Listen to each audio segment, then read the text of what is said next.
तो ये जो क्लास है हमारा, इसमें दिसंबर 2025 का क्वेश्चन पेपर में से यूनिट 1 से जितने क्वेश्चन आए हुए हैं उनमें से कुछ क्वेश्चन हम लोग डिस्कस करेंगे। देखिए यूनिट 1 के अंदर बहुत सारे ऐसे क्वेश्चन हैं जिसको मैं अभी डिस्कस करूँगा, जो कि शायद यूनिट 1 के ही नहीं है।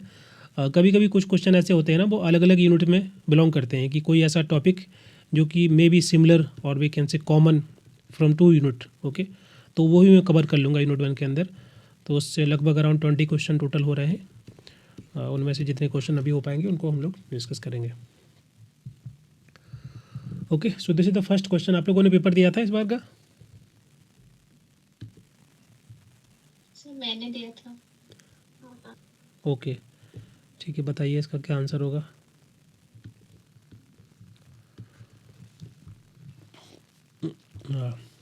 Bye whom among the following was the newspaper Som Prakash started?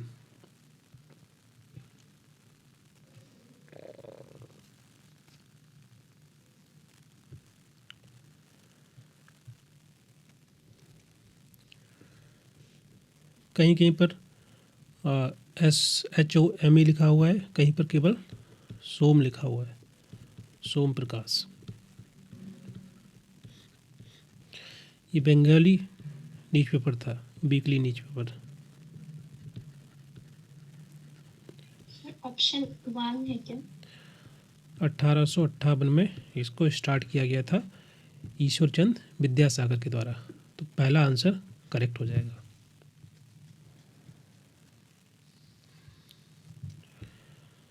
Okay, तो ये पहला बंगाली पॉलिटिकल पेपर बोल सकते हैं, पॉलिटिकल न्यूज पेपर था, जिसमें जनरली बात की जाती थी कि उस टाइम पे ब्रिटिश गवर्नमेंट की जो पॉलिसी हुआ करती थी,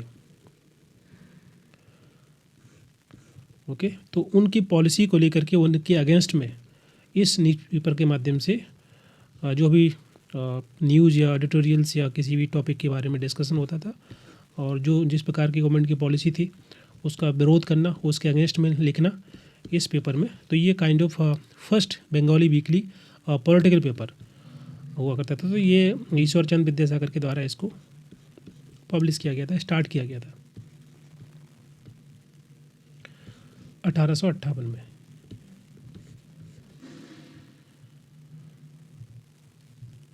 क्लियर? इसके अलावा और भी इसमें नाम लिखे हैं इनके द्वारा, अगर आपको पता है कि कौन सा कोई भी इनकी जो पब्लिकेशन है या इनके द्वारा कोई बुक लिखी गई है, तो यू कैन टेल मी। राजा राम मोहन राय के बारे में आपने सुना होगा।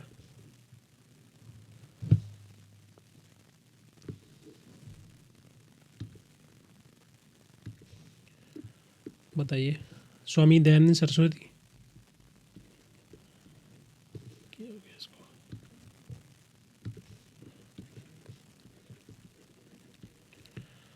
सत्यार्थ प्रकाश का आपने नाम सुना होगा, इनके द्वारा इसको स्टार्ट किया गया। सुरेंद्र नाथ बनर्जी, दी बंगालीज, इनके द्वारा स्टार्ट किया गया था, बंगालीज इन इंग्लिश। एन राजा राम मोहन राय के द्वारा संवाद कुमुदनी,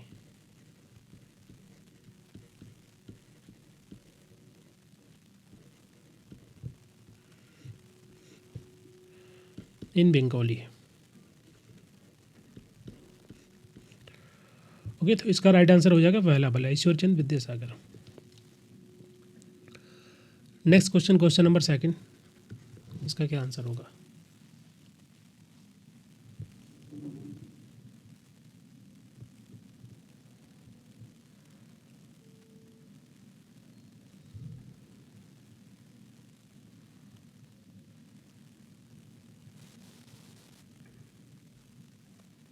ये गोखले। ओके, आपने इसका राइट आंसर क्या लगाया हुआ था एग्जाम में?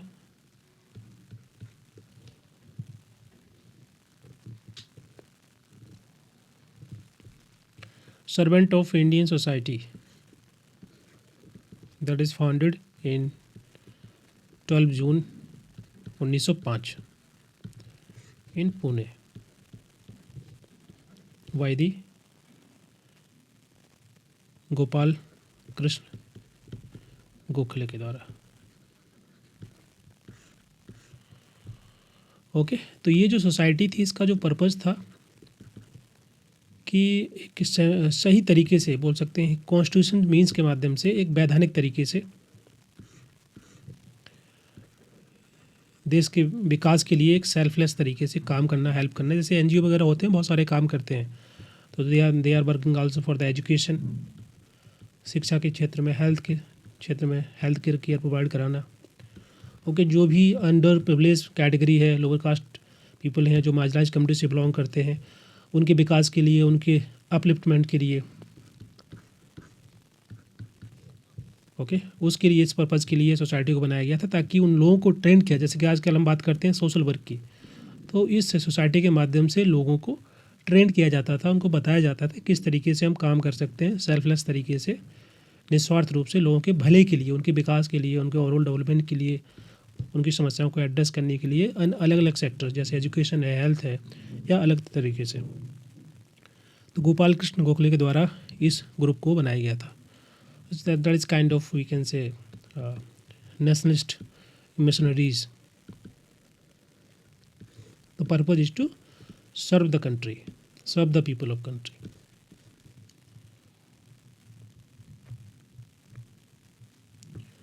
ओके, तो राइट आंसर क्या हो जाएगा?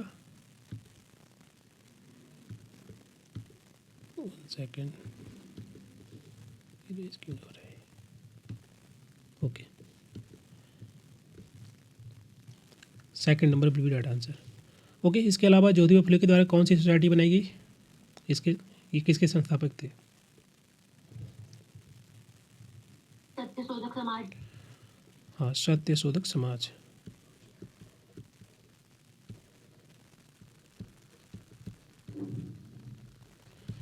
इसको या बोलते हैं सोसाइटी ऑफ ट्रूथ सीकर। 1873 में इसको बनाया गया था। इसका क्या पर्पज़ था? What is the main objective of this society?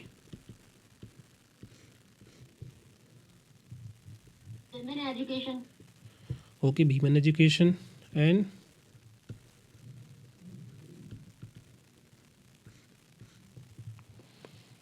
Okay 1948 में, सॉरी 1848 में पुणे में इनके द्वारा ही इनकी जो वाइफ थी, क्या नाम था? सावित्री बाई फुले।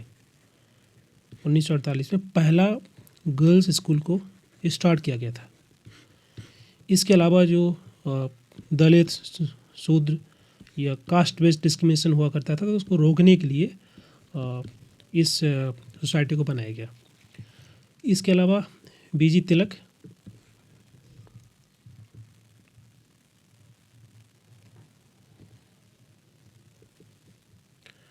इनके द्वारा बनाया गया Deccan society, Deccan education society 1884 में। बी आर अम्बेडकर, इनकी कोई बुक का नाम बताइए या संस्था का नाम जो इन्होंने बनाया हो।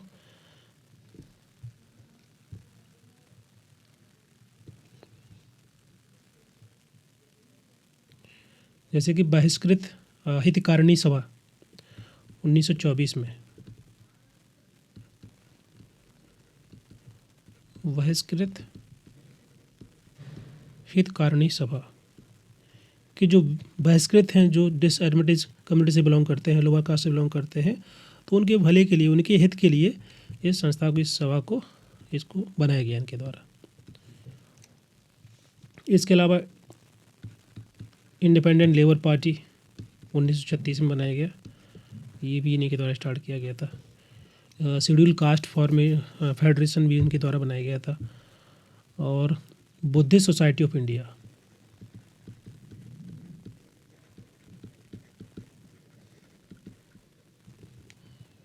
इसके अलावा इसको हिंदी में बोलते हैं भारतीय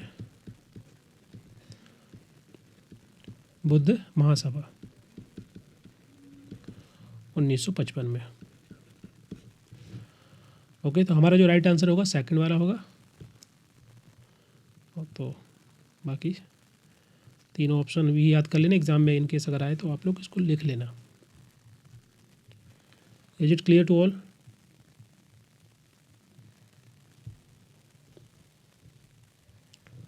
बोलिए। Yes sir. ओके।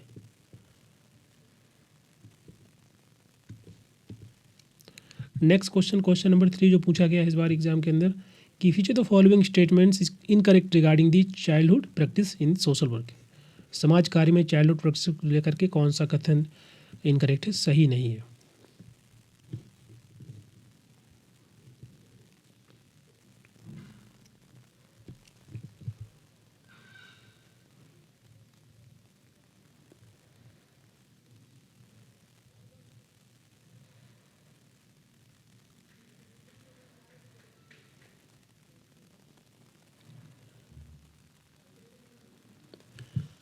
इसका क्या आंसर लगाया था आपने एग्जाम में, प्रकृति?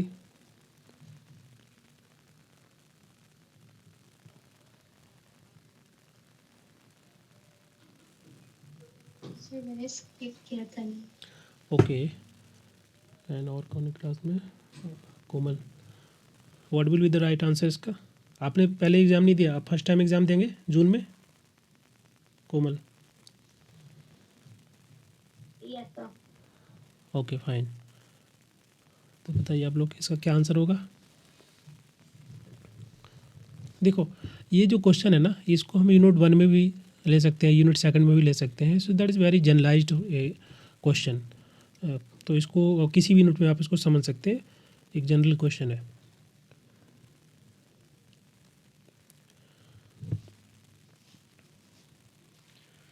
क्या लिख रहे हैं कि which of the following statement is incorrect regarding the childhood practice in the social work.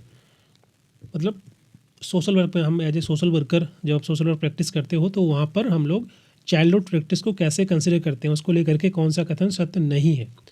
Childhood is socially constructed, क्या इस चीज़ को हम मानते हैं? Childhood is a unitary concept, sociological perspective is relevant in understanding the contemporary debate related to childhood and the recognition of the child right and child-centered practices। तो कौन सा सही होगा, कौन सा सही नहीं है लिख रहे हैं, कौन सा करेक्ट नहीं है? देखो पहला करेक्ट है, चाइल्डहुड इज सोशली कंस्ट्रक्टेड। इसका मतलब क्या होता है कि जो बचपन है ना, बाल्यावस्था जो होती है वो सेप हो जाती है, मतलब बदलती है। किससे? कल्चर के आधार पर। दो बच्चों का जन्म अगर हो रहा है अलग अलग कल्चर के अंदर तो उसके हिसाब से उनमें बदलाव आएगा, चेंज आएगा। ओके, क्योंकि कल्चर अलग है। इकॉनमी, कोई कंट्री अमीर है, कोई कंट्री गरीब है। ओके, तो वहाँ पर जो बच्चे पैदा होंगे उसी हिसाब से उनमें भी बदलाव, उनकी पर्सनालिटी में ओवरऑल जो डेवलपमेंट होगा वो अलग प्रकार का होगा। पॉलिसी, सरकार की पॉलिसी किस प्रकार की है, सब वहाँ के समाज के नॉर्म्स कैसे हैं, सोशल नॉर्म्स किस प्रकार तरीके से हैं, उसी प्रकार से उस बच्चे के अंदर भी बदलाव आएंगे, उस पर्सनालिटी डेवलप होगी। ओके, तो हम मान के चलते हैं कि केवल जो चाइल्डहुड है that is not shaped by the age और बाय द बायोलॉजी, बल्कि और भी फैक्टर होते हैं जो कि सोसाइटल फैक्टर होते हैं, जो कि बदलते हैं, चेंज करते हैं, शेप करते हैं बचपन को, चाइल्डहुड को, बाल्यावस्था को।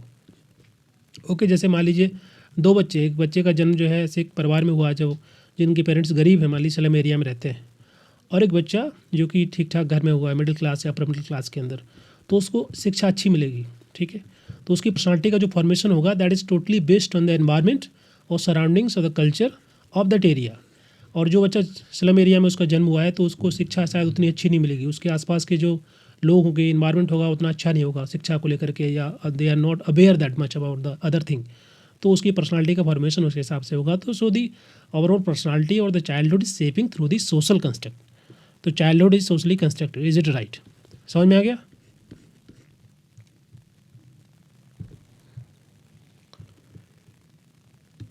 पहला स्टेटमेंट समझ में आया। दूसरा है childhood is a unitary concept.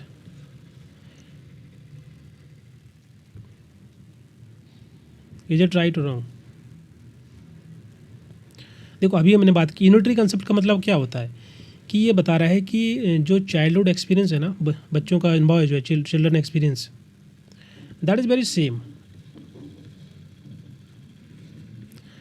अगर हम बात करें कि सभी जो बच्चे हैं they experience childhood in a very similar way, तो ये तो सही नहीं है, क्योंकि मैंने ऑलरेडी बताया कि सोशली कंस्ट्रक्टेड होता है, डिपेंड करता है कल्चर पर, नॉर्म्स पर, सोसाइटी की, वहाँ किस प्रकार का इन्वायरमेंट है, वहाँ का किस प्रकार की सराउंडिंग्स है, वो सभी फैक्टर्स शेप करते हैं किसी बच्चे की, किसी व्यक्ति के पर्सनालिटी को या उसके बाल्यावस्था को।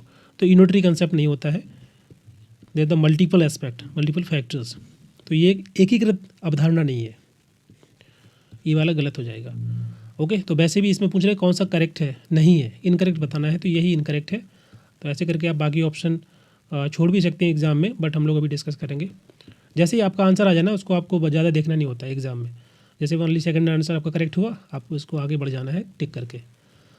तीसरा लिख रहा है कि sociological perspective is relevant in understanding the contemporary debate related to children. जो हमने अभी बात की है कि बाल्यावस्था से रिलेटेड जो भी डिबेट्स हैं प्रेजेंट टाइम में, उसको समझने के लिए जो है सोशोलॉजिकल पर्सपेक्टिव इंपॉर्टेंट होते हैं, through which we can easily understand. ठीक है, फैमिली के स्ट्रक्चर को समझना, स्टेट को समझना, इकोनॉमी, गवर्नेंस स्ट्रक्चर किस प्रकार का है। जैसे फॉर एग्जांपल चाइल्ड लेबर है, ओके, तो चाइल्ड लेबर कोई फैमिली प्रॉब्लम नहीं है। कोई भी अपने बच्चों को काम नहीं कराना चाहता है कम एज के अंदर, उसको हमको जोड़ कर देखना होगा पॉवर्टी से, गरीबी से। उनके पेरेंट्स किस तरीके से, उनका इकोनॉमिक कंडीशन, उनकी कितने पढ़े लिखे हैं, उनकी एजुकेशन लेवल कितना है पेरेंट्स का।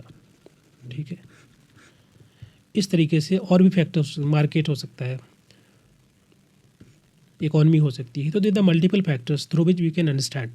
सो जो कंटेम्प्रेरी डिबेट है बच्चों को लेकर के, उसको हम सोशोलॉजिकल पर्सपेक्टिव से समझ सकते हैं, अंडरस्टैंड कर सकते हैं। So we have to find out the cause of child labour. There is not single cause, there multiple cause.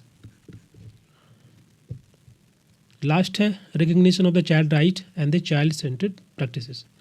Overall यही बात कर रहे हैं कि हमको समझना होगा बच्चों के जो अधिकार हैं उसको, और साथ ही साथ बच्चों से रिलेटेड जो भी प्रैक्टिसेस हैं उसको अंडरस्टैंड करना पड़ेगा। प्रेजेंट टाइम में, मॉडर्न टाइम में क्या क्या प्रैक्टिसेस अपनाई जाती हैं दुनिया भर में, और कौन कौन सी अप्रोच फॉलो की जाती है। जैसे UNCRC है, यूनिसेफ है, इनके माध्यम से भी चाइल्ड लेबर को रोकने के लिए, चाइल्ड अब्यूज को रोकने के लिए, ट्रैफिकिंग को रोकने के लिए कई प्रकार के कदम उठाए जाते हैं। जैसे भारत सरकार के द्वारा भी हेल्थ को, एजुकेशन, अलग अलग सेक्टर में बहुत सारे पॉलिसी बनाए गए बच्चों को। So we have to recognise of child right and their practices, policy, programme. तो ये तीनों करेक्ट हैं, बट सेकंड वाले गलत हो जाएगा, इसलिए यही करेक्ट होगा। बिकॉज पूछ रहे हैं कौन सा इनकरेक्ट है। क्लियर? बोलिए। Yes. Okay, question number 4। Question पढ़िए, आंसर दीजिए।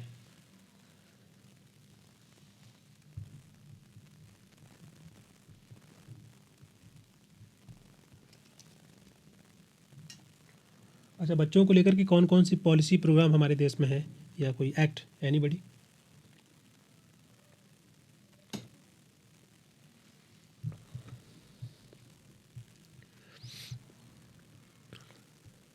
Right to education. Yes, right to education.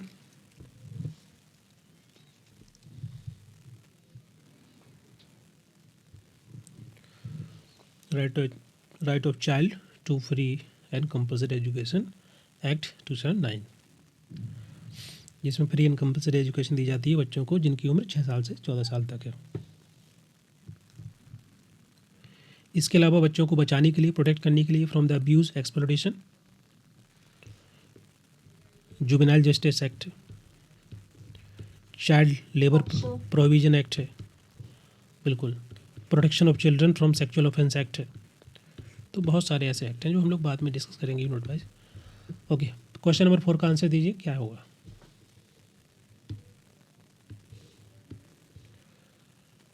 In the present day society, people live in the internationally evolving world where technology spread news of global upheaval, creating the intense feeling of distrust towards serious events like civil conflict and the pandemics. Psychiatrist Robert Lipton predicted constant anxiety and threats regarding the daily life and warned that the technology would increase feeling of discomfort among the people. इसको पढ़िए, क्या question बोल रहा है, क्या answer देना है।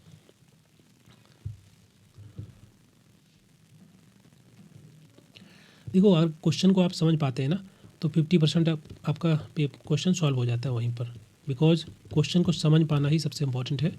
इसके बाद आता है कि आपकी जो अप्रोच है, क्वेश्चन को आप कैसे देख रहे हो, उसको समझ रहे हो, देन इसको कैसे सॉल्व करना है। बाकी काम 50% में आता है आपका नॉलेज एंड आपकी अंडरस्टैंडिंग कि क्वेश्चन को कैसे सॉल्व करना है, आपकी अप्रोच क्या है।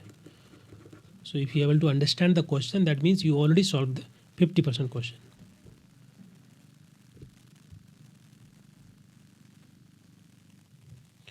देखो, आज की दुनिया अगर हम बात करें मॉडर्न टाइम की, तो सोशल मीडिया है, डिजिटल मीडिया है, स्मार्टफोन्स है, ओके, हर व्यक्ति के हाथ में मोबाइल है, ओके। तो पूरी दुनिया में क्या हो रहा है उसको देख पा रहा है, मतलब हर व्यक्ति अपने आप कनेक्टेड हो जाता है पूरी दुनिया से globally through this digital media, social media, Instagram, phone, जो भी यूज़ इसके माध्यम से जो कम्युनिकेट करता है, तो ऑटोमेटिकली वो कनेक्ट हो जाता है। तो लगातार बहुत सारी ऐसी चीज़ों से एक्सपोज हो रहा होता है जो कि उसके लिए रेलेवेंट नहीं है, फिर भी वो कनेक्टेड है। जैसे बहुत सारी दुनिया में कहाँ कहाँ पर बार हो रहा है, कन्फ्लिक्ट हो रहा है, ठीक है। आजकल सभी को पता है, चाहे वो गांव में रहता है चाहे शहर में रहता है।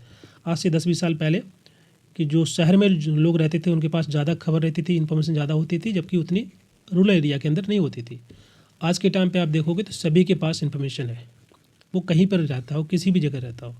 सो because they are connected through this mobile, smartphones और सोशल मीडिया। जैसे पैंडामिक है, इसके बारे में सभी को खबर है।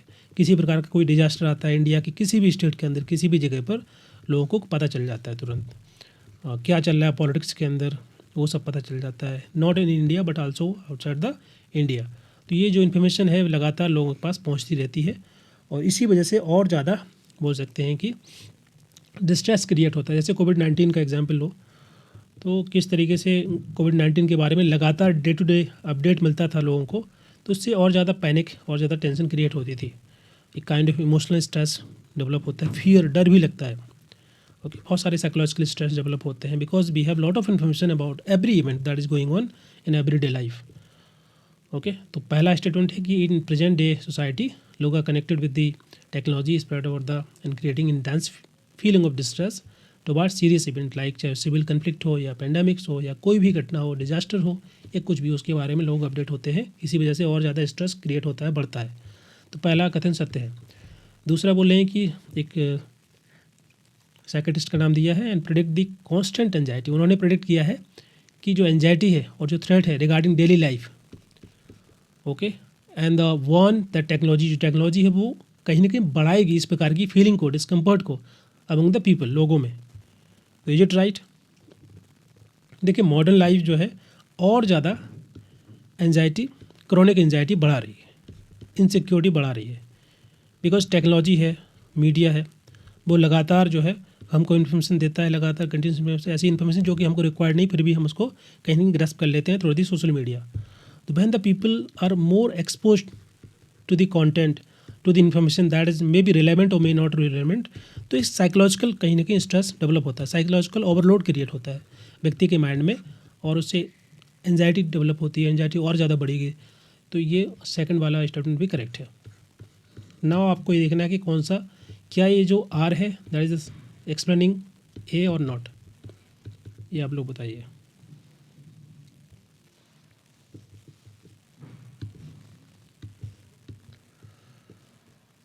बताइए, पहला स्टेटमेंट बोल रहा है कि technology that constant exposure to the global crisis. So technology है जो कि लगातार क्राइसिस बढ़ाती है, स्ट्रेस क्रिएट होता है, डिस्ट्रेस बढ़ता है। दूसरा स्टेटमेंट बोल रहा है कि जो कांस्टेंट एक्सपोजर है ना, लगातार हम चीज़ों से मतलब इन्फॉर्मेशन हमारे पास मिलती रहती है, इससे इमोशनल डिस्ट्रेस बढ़ता है, एंजाइटी बढ़ती है। ये दो स्टेटमेंट हैं। So is the reason is this, जो कारण है क्या सही एक्सप्लेन करता है कथन को? क्योंकि जो यहाँ पर साइकेट्रिस्ट का नाम लिखा है वो बताते हैं, वो एक्चुअली इसी चीज़ को एक्सप्लेन कर रहे हैं। एक्सप्लेन क्या कर रहे हैं? वो प्रेडिक्ट कर रहे हैं साइकोलॉजिकल कंडीशंस को because of this technology, okay. तो जो रीजन है वो सही उसको एक्सप्लेन कर रहा है। Both are correct and are is a correct explanation of A. क्योंकि इमोशनल स्ट्रेस और एंजाइटी बढ़ कैसे रही है? Because of exposure. एक्सपोजर कहाँ से आ रहा है? टेक्नोलॉजी से।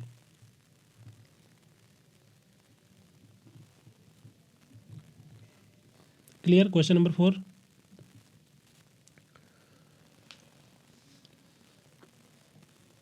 बताइए। कोमल? हाँ। ओके, प्रकृति आपको समझ में आ गया? यस। फाइन। क्वेश्चन नंबर 5, यहाँ पर आपको पेयर करना है।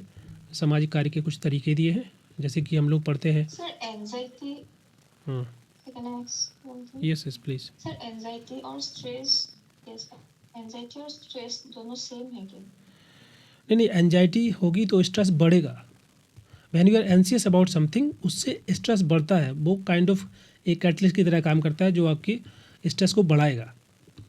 ओके, जैसे कि आपने देखा होगा जिन लोगों को ओसीडी होता है ना, तो वो क्या होता है, वो एक काइंड ऑफ एक साइकोलॉजिकल इफेक्ट होता है कि व्यक्ति को ऐसा लगता है कि जैसे फॉर एग्जांपल जिसको ओसीडी है तो फॉर एग्जांपल उसको लगता है कि हाथ धोने चाहिए, हाथ गंदे हैं, तो बार बार हाथ को धोता है। ओके, क्योंकि उसके दिमाग में बार बार इस प्रकार का थॉट आता है कि उसके हाथ गंदे हैं, इसलिए बार बार वो हाथ जाके धोएगा। इसका मतलब उसको रिपीट कर रहा है बार बार, उसको ओसीडी बोलते हैं। तो जो आपकी एंजाइटी है वो उससे स्ट्रेस बढ़ेगा। स्ट्रेस बढ़ेगा तो एंजाइटी बढ़ेगी, तो कहीं ना कहीं और ज़्यादा वो एक साइक्लिकल इफेक्ट होता है, जिससे जो चीज़ें और ज़्यादा इंटेंसिफाई होती जाती हैं। So they are connected but not a similar. Clear? Okay. Yes. Next question, question number 5।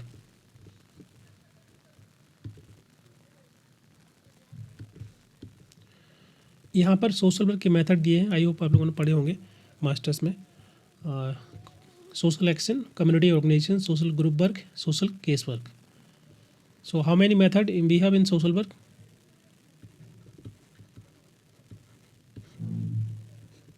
बताइए। 6 method. 3 are primary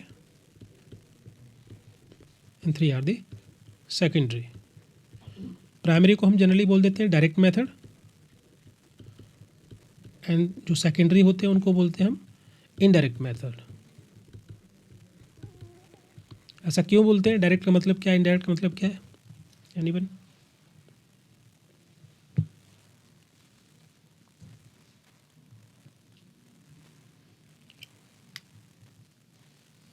Maybe the primary is the direct interaction with the people and the secondary is through government or some other organization.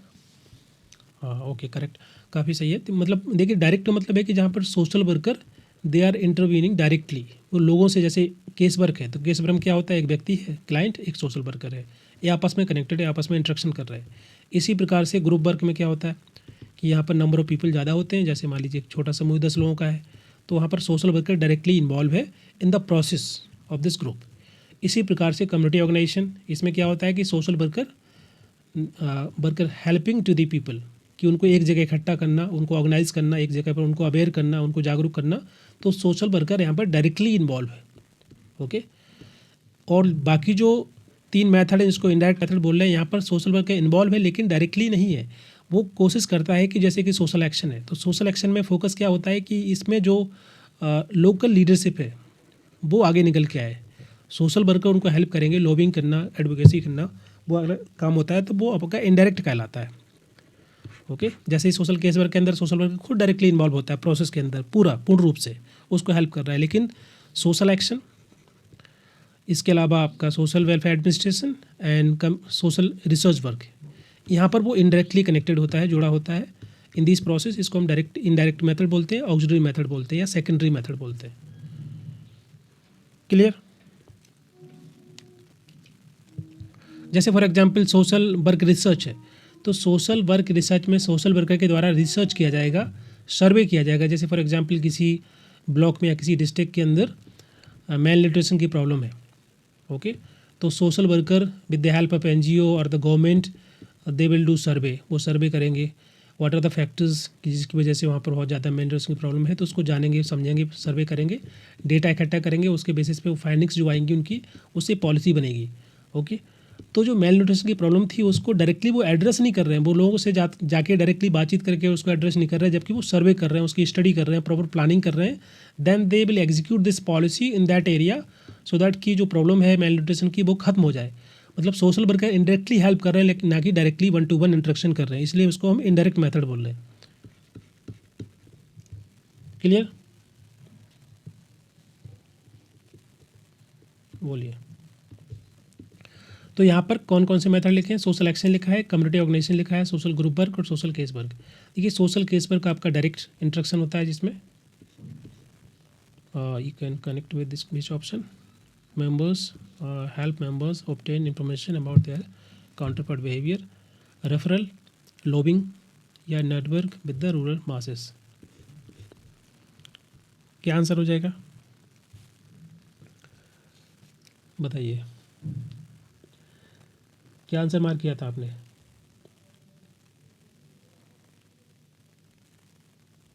वो mark किया था। Okay sure correct है कि नहीं? Okay fine. क्या answer होगा Komal? Option number third. Option number third. Okay let's check whether the second और third. First इसमें बात करें सोशल एक्शन की। सोशल एक्शन इसका मतलब है कि थर्ड के साथ कनेक्ट होगा। Third is lobbying. लॉबिंग करना। लॉबिंग का मतलब क्या होता है? देखिए सोशल एक्शन जनरली जो फोकस होता है वो होता है पॉलिसी चेंज पर। पॉलिसी चेंज हो सकता है या सोशल जस्टिस बड़े स्केल पर, या पर हम किसी प्रकार के रिफॉर्म चाहते हैं, स्ट्रक्चर रिफॉर्म चाहते हैं, तो इनके लिए सोशल एक्शन किया जाता है, जिसके लिए जो वर्क है सोशल वर्कर का, जैसे एडवोकेसी करना, कैंपेन करना, प्रोटेस्ट करना, लॉबिंग करना। ओके जैसे फॉर एग्जांपल गरीब लोगों के लिए उनके पास घर नहीं है, शेल्टर नहीं है, तो अगर हाउसिंग राइट्स के लिए डिमांड कर सकते हैं, कम्युनिटी की वहाँ पर सोशल वर्कर हेल्प कर सकते हैं। तो कैंपेन के कैसे ऑर्गेनाइज करना है, लोगों की कैसे हेल्प करना है, तो ये सोशल वर्कर का काम होता है। तो वो डायरेक्टली लॉबिंग कर सकते हैं with the municipality office, with the government. तो यहाँ पर सोशल वर्कर का जो रोल होता है लॉबिंग करना। ओके सो ऑप्शन नंबर जो फर्स्ट है विल पेयर विद द 3। दो ऑप्शन आपके एलिमिनेट हो गए। अब देखिए सेकंड वाला community organisation. Community organisation first के साथ पेयर हो गया, फोर्थ के साथ। फर्स्ट क्या लिखा है? Help members obtain information about their counterpart behaviour. And एक ऑप्शन और क्या है fourth number, networking with the rural masses. क्या होगा?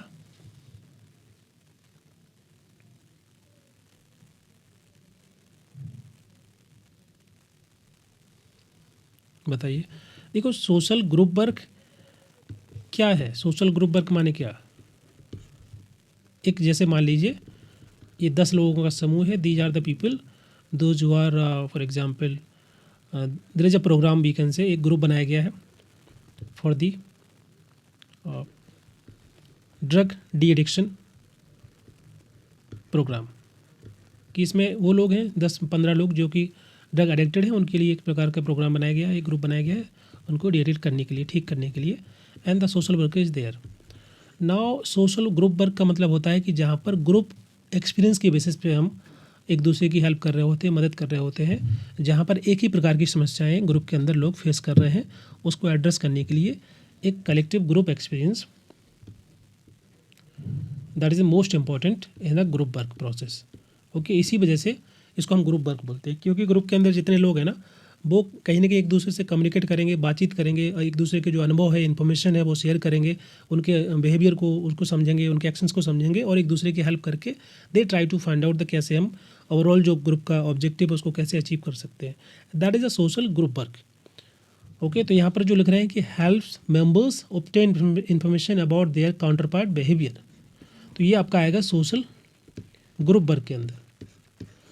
और जो networking with the rural masses, इसका मतलब क्या होता है? नेटवर्किंग का मतलब क्या हुआ यहाँ पर है कि जो जैसे फॉर एग्जांपल कोई गांव है या 4 गांव है या 5 गांव है, वहाँ पर किसी प्रकार से अवेयरनेस कैंपेन चलाना है। ओके लोगों को अवेयर करना है, जागरूक करना है, नेटवर्क बनानी है, किसी भी पर्पज़ के लिए हो सकता है, सोशल वर्कर कर सकते हैं। ओके जैसे फॉर एग्जांपल वीमेन एजुकेशन को लेकर के गांव गांव जाकर अवेयरनेस कैंपेन चलाना है, नेटवर्किंग करनी है, तो ये हमारा आएगा किसमें? कम्युनिटी ऑर्गेनाइजेशन में। Is it clear? इसलिए option number B will pair with the fourth. Then C पहले के साथ फर्स्ट पेयर हो जाएगा। सी क्या है? सोशल ग्रुप वर्क जो मैंने अभी बताया आपको। और D social case work individual के लिए है, जैसे रेफरल। रेफरल का मतलब होता है जब कोई सोशल वर्कर अपने क्लाइंट को जो है अगर फॉर एग्जांपल ठीक नहीं कर पाता है in their one capacity with the knowledge, तो ही और she can transfer this particular patient और client to the other agency, तो उसको हम रेफरल बोलते हैं। तो रेफरल जनरली सोशल केस पर हम लेते हैं। So this option number D will pair with the second one. Clear?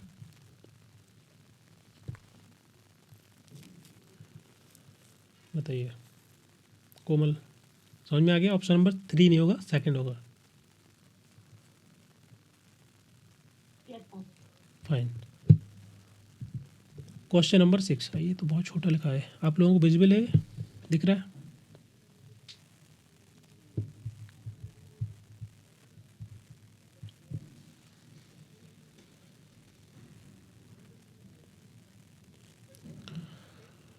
लिख रहे हैं कि the area of activity that is rapidly becoming important in India is IT. जो इंफॉर्मेशन टेक्नोलॉजी है, आईटी है, हमारे देश में बहुत ही बड़े स्केल पे आगे बढ़ रहा है। देश के अंदर जो है IT sector, software is one of the major product of a country. हमारे देश का सबसे महत्वपूर्ण बोल सकते हैं प्रोडक्ट है, या बोल सकते हैं उस पर ज़्यादा है। India has extremely strong base in the hardware. India में जो आईटी सेक्टर है ना, most growing fastest growing sector है। इसका काफ़ी कंट्रीब्यूशन हमारी जीडीपी में, एम्प्लॉयमेंट जनरेशन भी ज़्यादा होता है, ठीक है, एक्सपोर्ट भी ज़्यादा होता है, और कहीं ना कहीं डिजिटल गवर्नेंस में सहायक है। जो सर्विसेज दी जाती है उसमें आईटी का बहुत ज़्यादा इंपॉर्टेंट रोल होता है। सो वी कैन से कि इंडिया कहीं ना कहीं ग्लोबली काफ़ी रिकॉग्नाइज्ड है कि इंडिया में आईटी सेक्टर बहुत स्ट्रॉन्ग है। सॉफ्टवेयर सर्विसेज दी जाती हैं, आईटी सर्विस दी जाती हैं, कंसल्टेंसी सर्विसेज हैं, या जैसे कि बीपीओ वगैरह है। So we can say that the area of activity that is rapidly growing in India that is the IT sector. पहला सही लिखा है। दूसरा बोल रहे हैं कि software is one of the major product of India, ये तो सही है, यहाँ तक ठीक है। सेकंड लिख रहे हैं India has the extremely strong base in the hardware. Hardware में स्ट्रॉन्ग बेस नहीं है। हार्डवेयर में जनरली चाइना, जैसे सेमीकंडक्टर इंडिया में बहुत कम बनाए जाते हैं, बहुत कम ऐसी फर्म है जो कि सेमीकंडक्टर बनाती हैं। ओके, इसी प्रकार से और बाकी के भी जो प्रोडक्ट हैं, और ऐसा हो जाता है कि इंडिया में वो लोग जो है डिफरेंट पार्ट्स लेके आते हैं, उनको कनेक्ट कर देते हैं, उसको बेचते हैं। जैसे एप्पल भी ऐसे होता है, एप्पल के पार्ट्स चाइना से आते हैं, और यहाँ पर वो असेंबल करते हैं, then they are selling in India. So जो हार्डवेयर पार्ट है वो जनरली इंडिया में उतना स्ट्रॉन्ग उसका इंफ्रास्ट्रक्चर नहीं है प्रेजेंट टाइम में। ओके, तो राइट आंसर हो जाएगा, पहला करेक्ट है, सेकंड गलत हो जाएगा, क्योंकि ये वाला पार्ट गलत है। तो option number 3 will be right answer.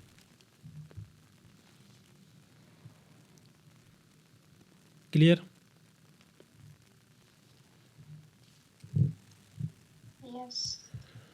Okay, question number 7, which is the part of macro level practice?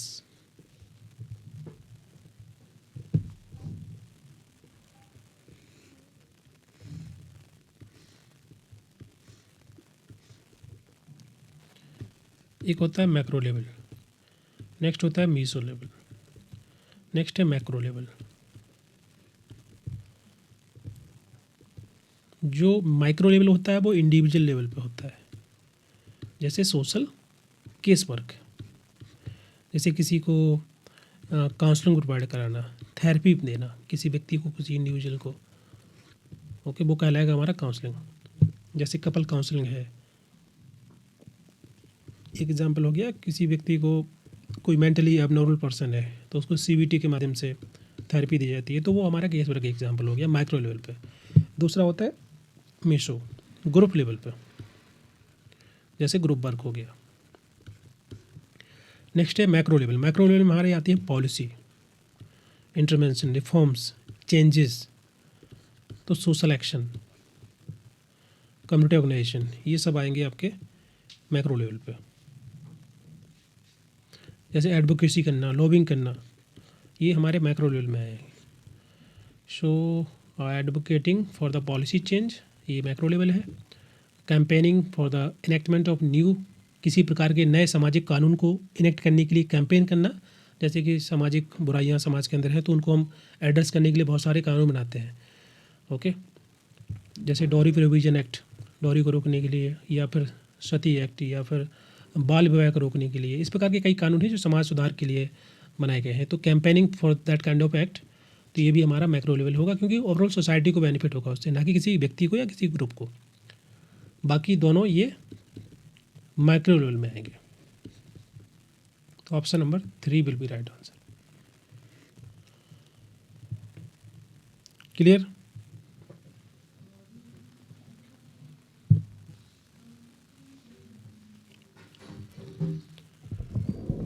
बोलिए। Yes, sir.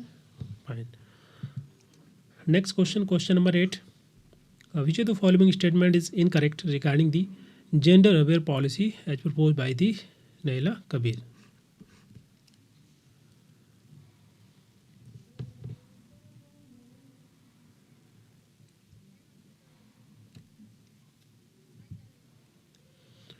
Gender aware policy का मतलब क्या होता है, पहले पढ़ लीजिए आप लोग, चारों ऑप्शन देखिए क्या आंसर हो सकता है।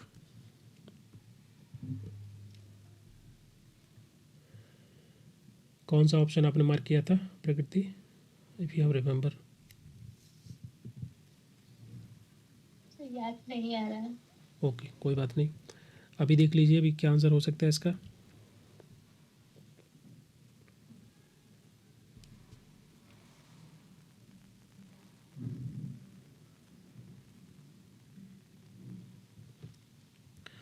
देखिए, जनरली हमारे देश में या किसी भी कंट्री में ज़्यादातर अगर हम बात करें डेवलपिंग कंट्री, जो पॉलिसी बनाई जाती है ना, most of the policy that is some kind we can say a very one size fit policy, कि एक ही प्रकार की पॉलिसी सभी के लिए है। चाहे वो एक पॉलिसी बना दी हेल्थ को लेकर के, मैन के लिए वही पॉलिसी है, सेम प्रोविज़न है, फीमेल के लिए सेम प्रोविज़न है उस पॉलिसी के अंदर। ओके, तो इस प्रकार की पॉलिसी शायद उतनी इफ़ेक्टिव नहीं होती है। ओके, क्योंकि मेन के लिए और वीमेन के लिए पॉलिसी में कुछ ना कुछ ऐसे चेंजेस होने चाहिए, किस प्रकार का प्रोविज़न होने चाहिए कि दोनों की समस्याओं को एड्रेस करें, ना कि ऐसी one size fit all policy होनी चाहिए। तो जेंडर अवेयर पॉलिसी बनानी चाहिए। जेंडर अवेयर पॉलिसी का मतलब क्या होता है कि हम इस चीज़ को रिकॉग्नाइज करें, इस चीज़ को समझें कि there is some gender differences, society में इनइक्वालिटी है, उसको हमको समझना पड़ेगा। ओके, पावर डिस्पैरिटी है, उसको हमको अंडरस्टैंड करना पड़ेगा between the man and women. महिलाओं को they don't have equal opportunities और इक्वल रिसोर्सेज और इक्वल पावर। सो ये जो डिफरेंस है, इस चीज़ को हमको अंडरस्टैंड करना, उसको हम बोलते हैं gender aware. So when we are gender aware, when we understand, then we can create a policy that is gender aware policy, so that we can understand. हाँ बोलिए। Is it 4? ओके, अभी बताता हूँ मैं क्या आंसर होगा।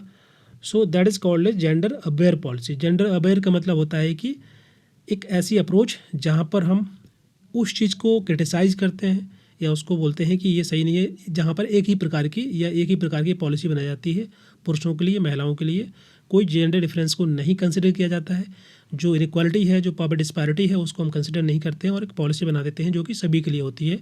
तो उस चीज़ को क्रिटिसाइज़ करना या जो अप्रोच है, उस अप्रोच को बोलते हैं gender aware approach, gender aware. Then when we create the policy based on that which called as the gender aware policy. अभी ऑप्शन पढ़िए क्या लिख रहे हैं।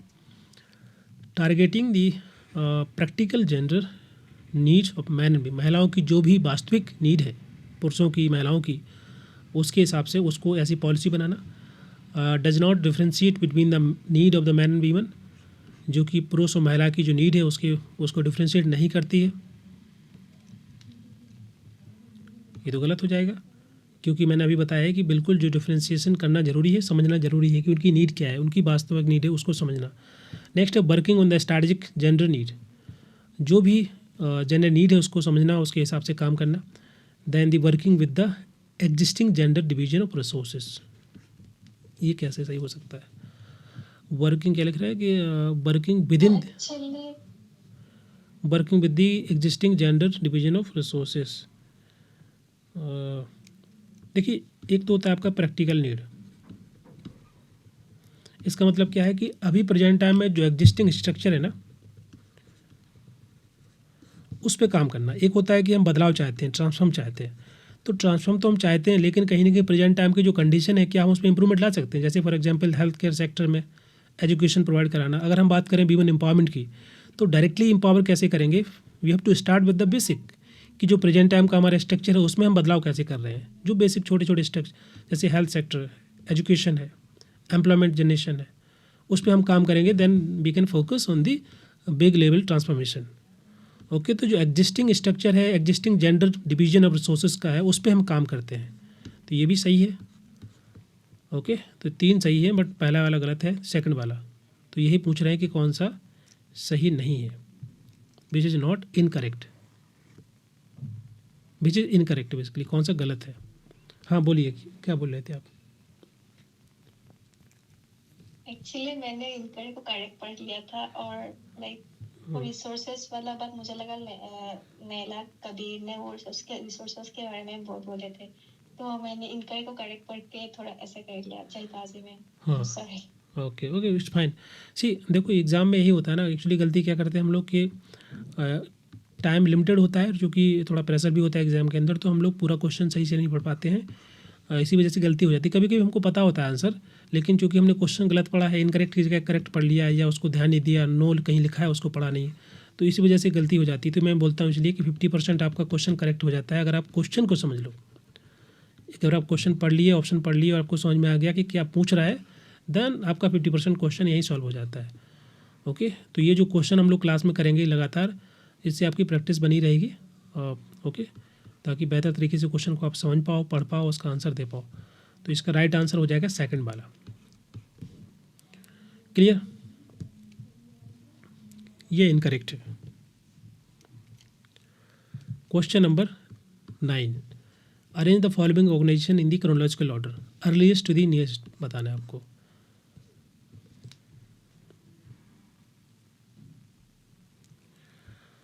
आत्मीय समाज किसके द्वारा बनाया गया? राजा राम मोहन राय के द्वारा 1815 में। थियोसॉफिकल सोसाइटी 1875 में।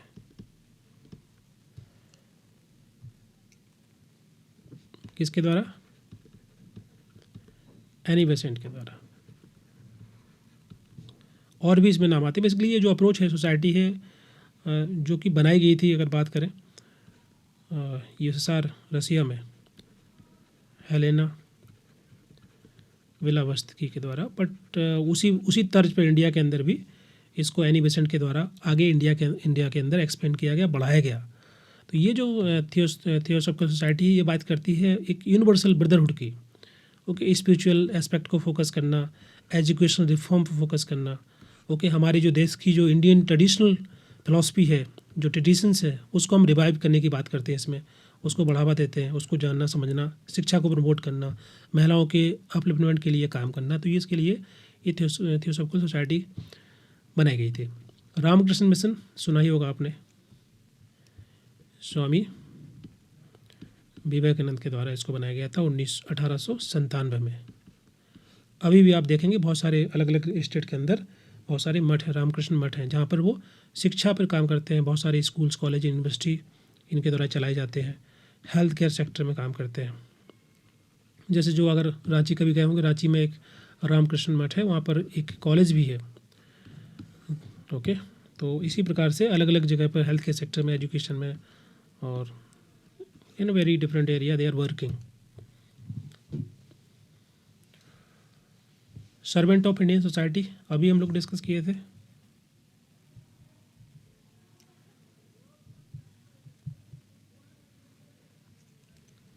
गोखले के द्वारा, जीके गोखले के द्वारा 1905 में।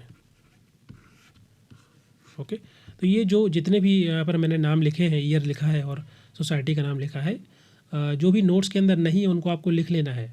एक चीज़ और आपको ध्यान रखना है, अभी फर्दर, अभी तो हमारा बैच स्टार्ट हुआ है, तो इस चीज़ को इंश्योर करना है कि आप ना एक नोटबुक ले लीजिए, एक बुक ले लीजिए सिंपल, जिसमें मतलब, या फिर सिंपल A4 पेपर आपके पास है, तो उसमें हर यूनिट के, जैसे यूनिट 1 है, तो यूनिट 1 में जितने हम क्वेश्चन डिस्कस करेंगे ना, बहुत सारे टॉपिक होंगे जो कि आपको नोट्स में मिल जाएंगे, तो उसके लिए आपको नोट्स बनाने की ज़रूरत नहीं है। बहुत सारे ऐसे पॉइंट होंगे जो कि मैं एक्स्ट्रा पॉइंट डिस्कस करूँगा क्लास के अंदर, तो उसको आपको नोट्स में लिख लेना है। A4 पेपर में लिखते जाना है। ऐसे हर यूनिट के लगभग 3-4 पेज ऐसे हो जाएंगे, जिसको लास्ट में आपको रिवीजन करने में आसानी होगी। क्योंकि क्वेश्चन जो हमारी थ्योरी में लिखे हैं, जो हमारे सिलेबस में है, वहाँ से तो आते ही आते हैं, कुछ नए नए क्वेश्चन भी आते हैं। तो एक्स्ट्रा टॉपिक, एक्स्ट्रा पॉइंट जो भी कवर होंगे क्लास में, उनको भी आपको नोट्स बनाते जाना है, ठीक है। क्योंकि बार बार वीडियो आप देख नहीं पाओगे, सो इट इज़ बेटर कि अभी से आप स्टार्ट करो एंड जस्ट जो भी पॉइंट हैं जस्ट उसको आप लिख लीजिए A4 पेपर में, और उसको कंपाइल करके बाद में रिवीजन कर सकते हैं। Clear?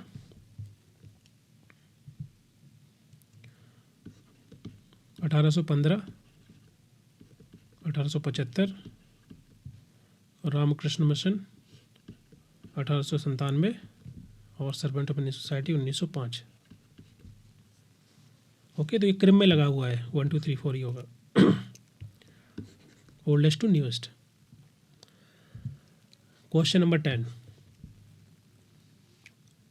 who founded the Satya Sodhak Samaj in 1868 for the social and the economic upliftment of the marginalized caste in the society। समाज की जो भी मार्जिनलाइज कम्युनिटी है, कास्ट है, उनको अपलिफ्टमेंट करने के लिए, उनके उत्थान के लिए, उनके सामाजिक और आर्थिक उत्थान के लिए कौन सी जो ये संस्था है, किसके द्वारा बनाई गई? सत्य शोधक समाज।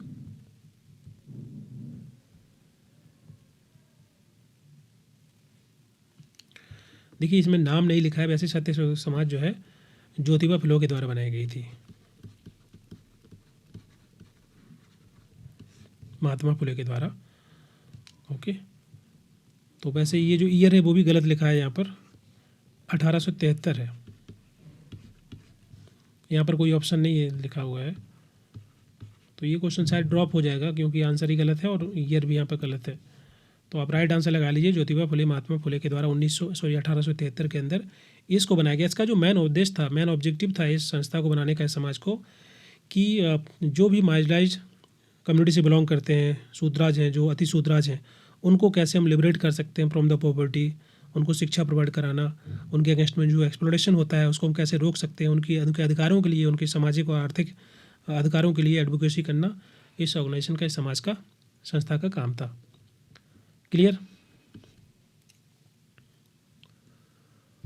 तो राइट आंसर हो गया Jyotiba Phule. Question number 11, who founded the YMCA young man Christian association in 1844?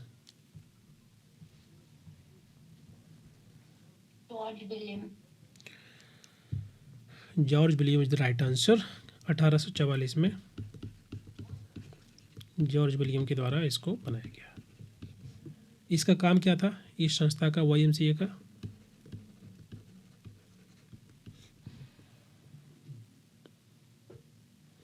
वो कम्युनिटी वेलफेयर, ठीक है। इसके अलावा यूथ डेवलपमेंट प्रोग्राम चलाए जाते थे इनके द्वारा, स्किल ट्रेनिंग देना, इस तरीके से अकोमोडेशन, हॉस्टल्स वगैरह हैं, ठीक है, ट्रेनिंग, वोकेशनल ट्रेनिंग देना, तो ये YMCA है। यंग यूथ, यंग मैन, ये उनकी जो ओवरऑल विकास, सामूहिक विकास, चाहे फिजिकल हो, मेंटल हो, मोरल हो, स्पिरिचुअल हो, ओवरऑल वेलबींग प्रमोट करने के लिए YMCA को बनाया गया था, ठीक है। इसी प्रकार से एक और संस्था है जिसको बोलते हैं YWCA, young women Christian association, इसको 1855 में बनाया गया। किसके द्वारा? जेना एडम और एलन गेट्सटर के द्वारा।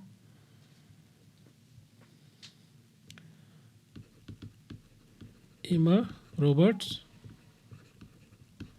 एंड लेडी मेरी जेन। किनेड।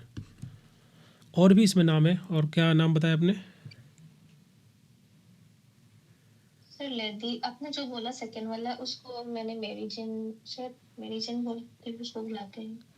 हाँ सर, लेडी किनेड करके नाम लिखा है, और भी उसमें नाम है। एक्चुअली कंट्रीब्यूशन 2-3 लोगों का है, जनरली ये जो रॉबर्ट्स हैं, एमा रॉबर्ट्स, उनका नाम आता है, और साथ ही साथ और भी हैं जिनमें मेजर कंट्रीब्यूशन 2-3 लोगों का है। तो जनरली ये नाम आपको वहाँ मिल जाएंगे। 1855 में YWCA young women Christian association इसको बनाया गया। The purpose of this organisation is to promote the women empowerment, okay, उनके प्रोटेक्शन के लिए, बच्चे, और साथ ही साथ लीडरशिप क्वालिटी बिल्डअप करने के लिए, एम्पावर करने के लिए, स्पेशली जो वर्किंग वीमेन है, वर्किंग क्लास वीमेन के लिए, और जो वनरेबल महिलाएं हैं उनको प्रोटेक्ट करने के लिए इसको बनाया गया था ताकि हेल्थ या काउंसलिंग सर्विसेज देना, या जो महिलाएं सर्वाइवर ऑफ द वायलेंस है उनको हम कैसे सपोर्ट कर सकते हैं, उनको स्किल कैसे प्रोवाइड करा सकते हैं, वर्किंग महिलाओं के लिए हॉस्टल्स या अकोमोडेशन. सो और these are the different work of this YWCA. Clear?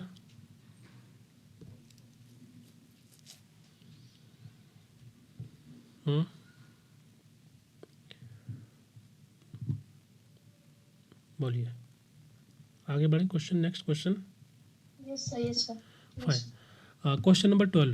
In which year and the state was the first state board of charities established in the US?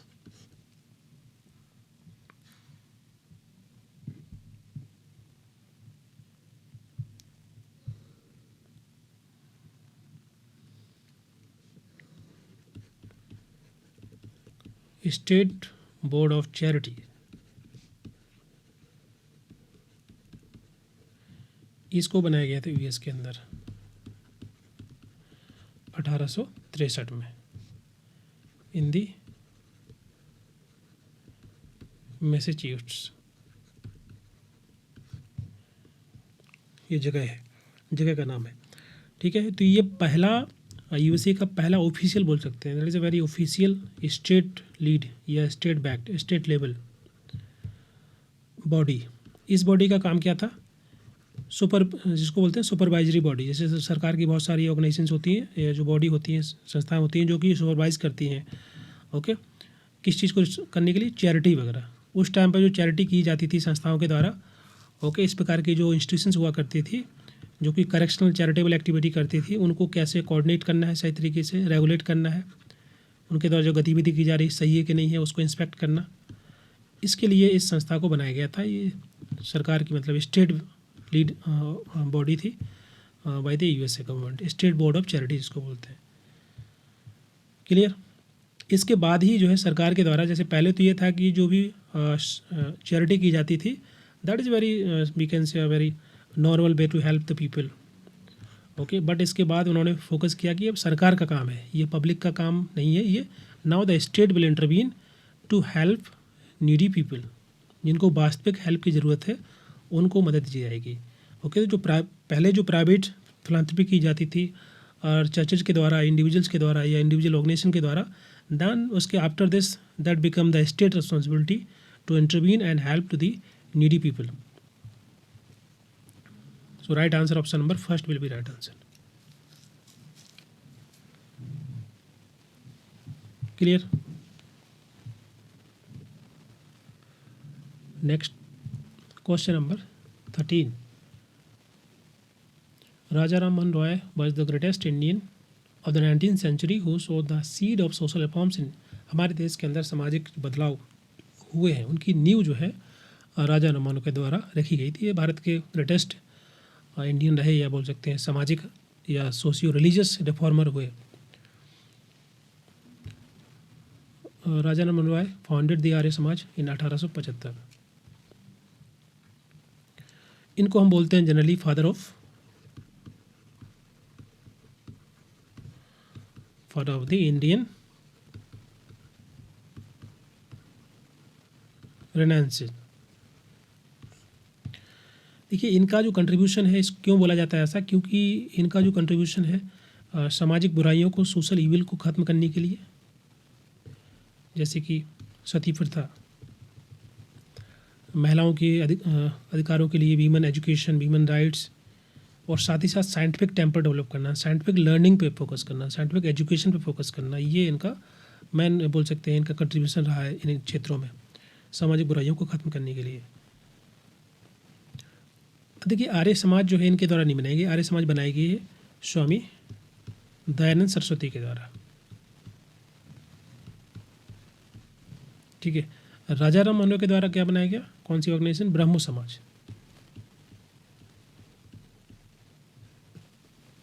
1828 के अंदर. ओके, 1875 में ये जो आर्य समाज है ये बनाई गई स्वामी दयानंद सरस्वती के द्वारा. तो इसलिए गलत है, सेकंड वाला. पहला करेक्ट है.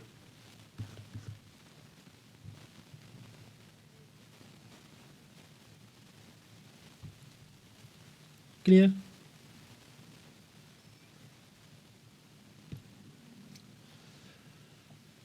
बोलिए।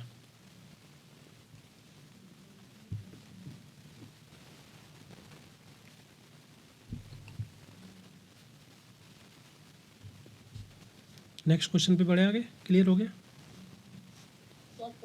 हाँ sir. Okay fine. Question number 14 पढ़िए, क्वेश्चन पढ़िए, आंसर दीजिए।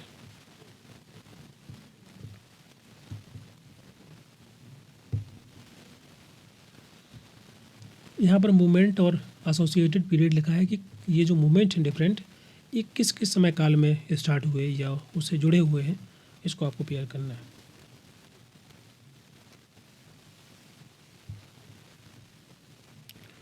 चैरिटी ऑर्गेनाइजेशन मूवमेंट अगर हम बात करें दुनिया भर में, स्पेशली यूके यूएसए में स्टार्ट हुआ तो 1870 से लेके हम बात करेंगे 1800 मतलब 1915-1917 के आसपास।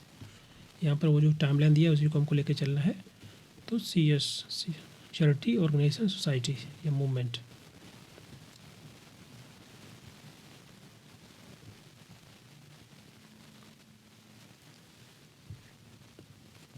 यहाँ पर ही हमारा सोशल केसबर्ग का जन्म बोल सकते हैं। सोशल केसबर्ग एज ए उसको स्टार्ट किया गया। सेटलमेंट हाउस मूवमेंट है और बाकी जो कम्युनिटी सर्विसेज दी जाती थी, social casework as a model develop हुआ इसी के टाइम पे। नेक्स्ट है एक्सपेंशन एंड प्रोफेशनल डेवलपमेंट। ये 1917 से 1935। इसका मतलब क्या है कि यहाँ पर प्रोफेशनल डेवलपमेंट का मतलब है कि social work as a profession इसको रिकॉग्नाइज किया गया। Recognised profession, social work as a recognised profession, मतलब इसको लेकर के शिक्षा भी दी जाती थी। जो फॉर्मल, जैसे आजकल हम लोग MSW करते हैं, PSW करते हैं, तो वो थ्योरी पढ़ाई जाती थी, एजुकेशन दी जाती थी, फॉर्मल एजुकेशन। और बहुत सारे इंस्टीट्यूशंस बनाए गए दुनिया भर के अंदर, अमेरिका के अंदर भी, यूके के अंदर भी। ओके, तो वो हमारा वो उसको हम बोल देंगे ये। नेक्स्ट है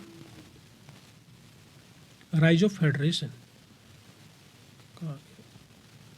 थर्ड नंबर, 1935 से लेके 1955। वेलफेयर को और ज़्यादा एक्सपेंड किया गया, ठीक है, जैसे कम्युनिटी चेस्ट। ओके, बहुत सारी फंडिंग एजेंसी स्टार्ट हुई जो फंड देती थी। कोऑर्डिनेशन सरकार के द्वारा बहुत सारे ऐसे बनाए गए प्रोजेक्ट स्टार्ट किए गए, ऐसे संस्थाएं बनाई गई जहाँ पर जो पैसा था उसको अलग अलग जगह से इकट्ठा करना, पूल करना, फिर उसको डिस्ट्रीब्यूट करना, मल्टीपल एजेंसी के माध्यम से लोगों तक पहुँचाना, ताकि जो प्रॉब्लम थी उसको एड्रेस कर पाए हम। तो इसलिए अमेरिका के अंदर इस प्रकार के community chest and community council बनाए गए ताकि फंडिंग को हम सेंट्रलाइज कर पाए चैरिटी पर्पज़ के लिए। तो rise of federation for the purpose of welfare to the people. So 1935 से लेकर 1975 तक या 1955 के आसपास तक। अब चूँकि यहाँ टाइमलाइन दिया है तो हमको उसके हिसाब से चलना पड़ेगा, बट ये जो ईयर है ना वो फिक्स नहीं है, वो थोड़ा बहुत 5-10 साल आगे पीछे हो सकता है, क्योंकि कोई भी संस्था या कोई भी मूवमेंट एक ही जगह एक ही टाइम पे फिक्स स्टार्ट नहीं होता है। There is no single point और 2 पॉइंट, वो इमर्ज होता है। इमर्ज होगा तो वो टाइमलाइन फिक्स नहीं होती, बट एग्जाम क्वेश्चन में दिया हुआ है तो आपको उसी हिसाब से लेके चलना है। नेक्स्ट 1955 से on board. Then community organisation and social changes, जहाँ पर हमारा अप्रोच हुआ ये राइट बेस्ड अप्रोच, अधिकारों की बात करते हैं। एम्पावरमेंट, तो we are not focusing on the charity और helping people, but we are focusing on the right. ये तो अधिकार है, ये मानव अधिकार है कि उनको उनकी जो गरीबी है मिटनी चाहिए, उनकी जो बेसिक नीड है फुलफिल होनी चाहिए, रोटी कपड़ा मकान। ये कोई हम उनकी वेलफेयर नहीं कर रहे हैं, हम उनके अधिकारों को दे रहे हैं। तो now it's the responsibility of the government और the state to provide basic service to the needy people. Okay, इसलिए गरीब लोगों को जैसे घर दिए जाते हैं, तो ये कोई वेलफेयर नहीं है, ये तो उनका अधिकार है, या इंश्योर करना होगा सरकार को। So right based approach, participatory based approach, empowerment करना, that practices emerge in the community organisation and social change. So 1955 के बाद का जो समय काल है उसको हम इसको ऐसे लेके देख सकते हैं।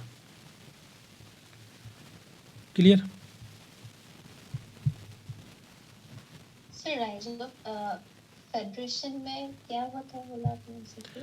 फेडरेशन के अंदर हुआ कि जैसे कि USA के अंदर स्पेशली अगर हम बात करें तो जब इंडस्ट्रियलाइजेशन बहुत ज़्यादा हुआ या लोग अर्बन एरिया से रूरल एरिया में ज़्यादा रहना शुरू किए, तो बहुत सारी समस्या वहाँ पर हुई, और बाढ़ की वजह से अलग अलग कंट्री के साथ उनका कन्फ्लिक्ट था, तो इस वजह से गरीबी प्रॉब्लम बहुत ज़्यादा इमर्ज हो रही थी। तो उसको रोकने के लिए चैरिटी की जाती थी उसके पहले, लेकिन चैरिटी को उन्होंने क्या कि फेडरेशन के माध्यम से, फेडरेशन का काम होता है जैसे कम्युनिटी चेस्ट है, कम्युनिटी काउंसिल है, बार चेस्ट है, इसका काम है कि लोगों से पैसे इकट्ठे करना, जो डोनर है, जैसे जो कोई अमीर आदमी है तो वो पैसा दे सकता है, तो उन अलग अलग एजेंसी के साथ कोऑर्डिनेट करना, उनसे पैसा इकट्ठा करना, पैसे को पूल कराना, देन उस फंड को हम कैसे चैनलाइज कर सकते हैं, लोगों तक कैसे पहुंचा सकते हैं, कैसे उनकी मदद कर सकते हैं। जैसे फॉर एग्जांपल इंडिया के अंदर, फॉर एग्जांपल अभी हम बात करें तो सरकार क्या करती है, सरकार टैक्स लेती है।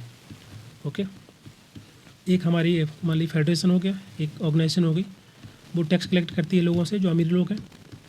उस पैसे को लेकर के ये क्या करते हैं, पॉलिसी के माध्यम से, प्रोग्राम के माध्यम से जो गरीब लोग हैं वहाँ तक उनकी, जैसे घर बनाना किसी के, या जो और भी चीज़ें होती है, एजुकेशन फ्री में प्रोवाइड की जाती है, हेल्थ केयर सेक्टर के माध्यम से लोगों तक पहुंचाया जाता है। तो ये क्या है, हम फंड को यूटिलाइज़ करके लोगों तक पहुंचा रहे हैं।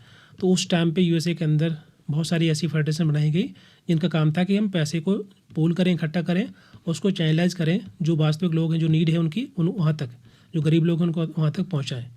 तो उस टाइम पे इस प्रकार के बहुत सारे फेडरेशन का अराइज हुआ, इस प्रकार की बनी फेडरेशंस। Okay, clear. ओके। तो चैरिटी करने के लिए सेंट्रलाइज फंडिंग बनाई गई, ताकि जैसे कम्युनिटी चेस्ट है, इसका काम यही होता है कि फंडिंग को कैसे इकट्ठा करना है, कैसे कोऑर्डिनेट करना है, और कैसे लोगों तक पहुंचाना है, फंड डिस्ट्रीब्यूट करना लोगों तक अलग अलग एजेंसी के माध्यम से, और then we can distribute the money in a different way, and like welfare करके, या किसी तरीके से लोगों तक हम मदद पहुंचा सकते हैं। तो ऑप्शन नंबर हमारा सेकंड वाला करेक्ट हो जाएगा। Next question, question number 15. The feminist approach which view that the source of women inequality resides within the law and the policy and differences in the socialization. ये term इसको क्या बोलेंगे हम, Marxist feminism, radical feminism. देखो ये different approach है, अलग अलग स्कूल ऑफ थॉट है अंडर द फेमिनिज्म। इस फिलोसफी के अंदर अलग अलग स्कूल ऑफ थॉट है, जैसे मार्क्सिस्ट है उनका अलग अप्रोच है, रेडिकल अप्रोच है, लिबरल अप्रोच है, एक सोशलिस्ट अप्रोच है।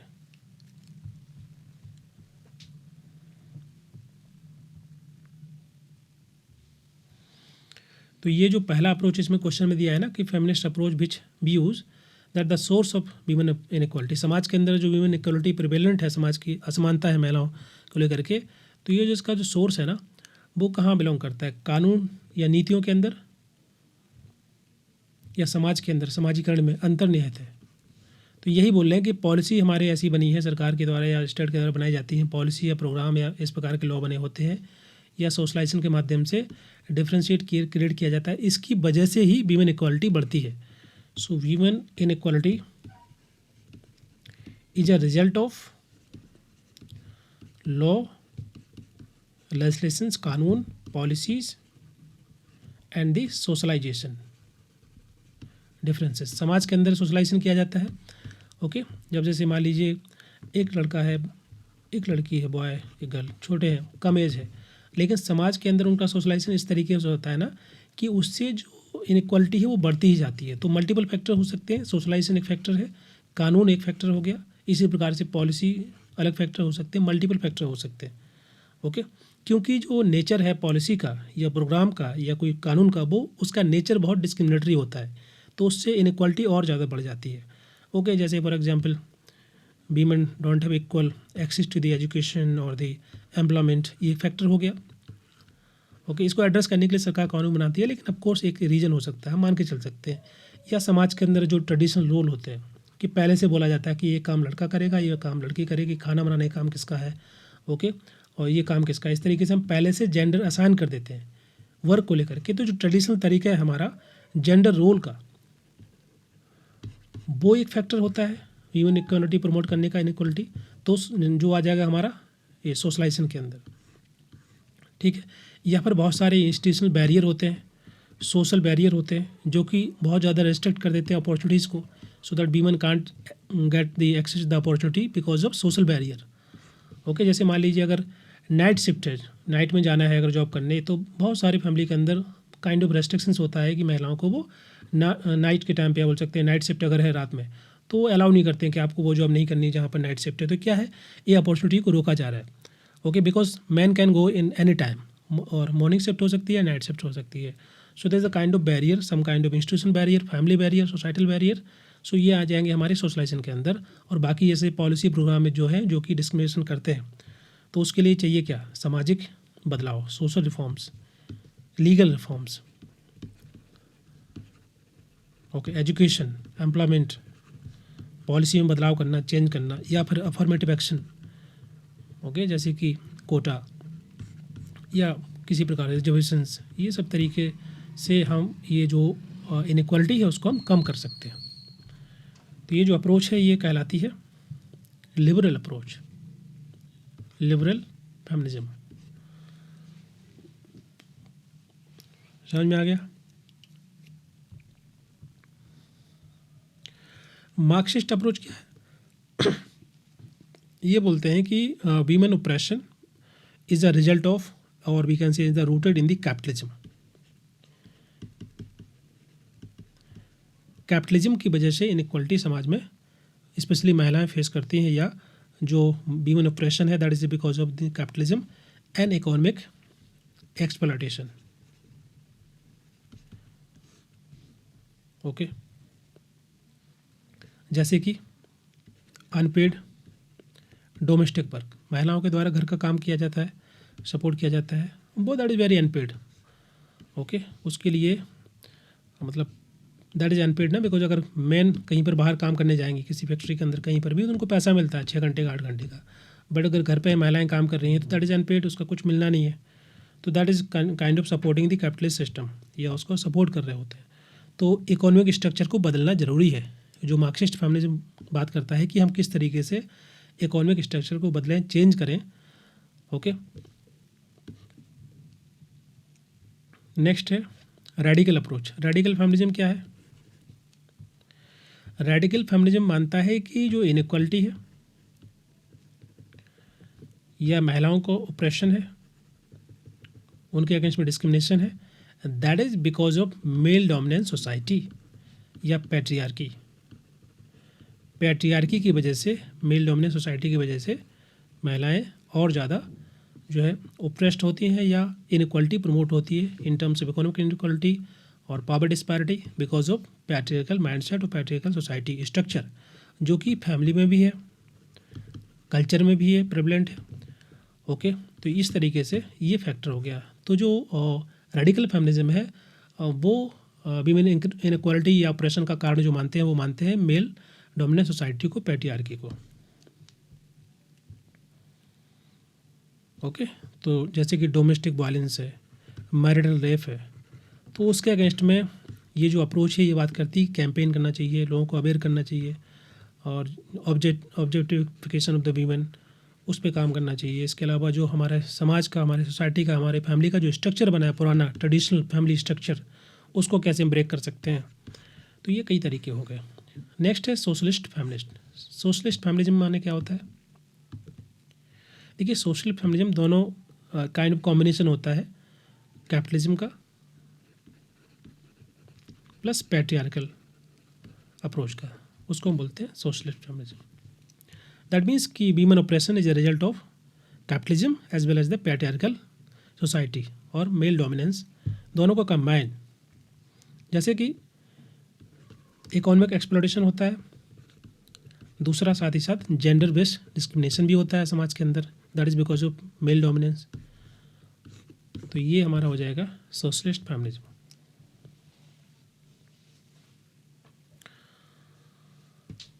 क्लियर?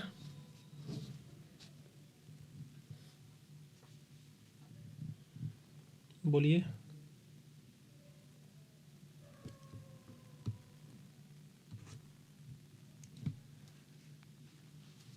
गाइस, क्लास में आप लोग हैं? हाँ सर, हाँ sir. Okay, fine. Next question, question number 16। A philosophical period of 18th century based on the notion of progress, religion and nationality is known as, उसको हम क्या बोलते हैं? एक ऐसा फिलोसफिकल पीरियड 18वीं सदी में जो कि आधारित था किस पर? प्रोग्रेस पर, रीजन पर और नेशनलिटी पर। ये नेशनलिटी या नेशनलिटी होगा?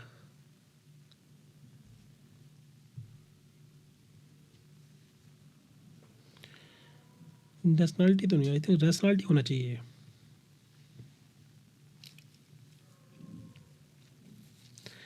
ठीक है, बाकी फैक्टर से आपको समझ में आ जाएगा क्या आंसर हो सकता है। देखो, इसको हम एज ऑफ रीजन बोलते हैं। रीजनिंग डेवलप करना, हर चीज़ पे जो है हम क्वेश्चन कर सकते हैं, पूछ सकते हैं। साइंटिफिक टेम्परामेंट डेवलप करना, तो इसमें जो मूवमेंट है या 18वीं सदी का जो जिसको बोलते हैं इंटेलेक्चुअल मूवमेंट या फिर एनलाइटमेंट पीरियड, जहाँ पर फोकस होता है रीजन पर, रीजनिंग पर, साइंस, इंडिविजुअलिज्म पर, प्रोग्रेस पर, और जो भी हमारे अधिकार हैं कॉन्स्टिट्यूशनल राइट। ठीक है, तो इन सभी तरीके से हम समाज को बदलेंगे, इन सब तरीके से सोसाइटी में हम इम्प्रूवमेंट लाएंगे। ओके, इसको बोलते हैं हम एनलाइटमेंट पीरियड या एज ऑफ रीजनिंग। ओके, मतलब क्या हो, साइंटिफिक टेम्पर डेवलप करना, साइंटिफिक थिंकिंग डेवलप करना, अधिकारों की बात करना, प्रोग्रेस या रिफॉर्म करना, बदलाव करना, चेंज करना। तो ये मैन बोल सकते हैं कि एस्पेक्ट है इस अप्रोच के, इसको बोल देंगे इनलाइटमेंट। ओके, जैसे फॉर एग्जांपल अमेरिकन रिवॉल्यूशन हुआ तो वहाँ पर बात की गई राइट की, अधिकारों की, लिबर्टी की, डेमोक्रेसी की, इंडिविजुअल राइट्स की।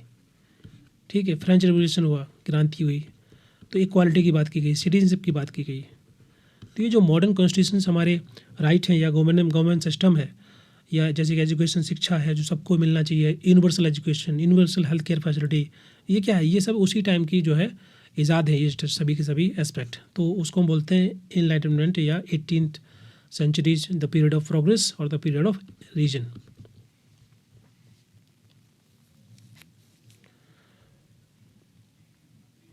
क्लियर?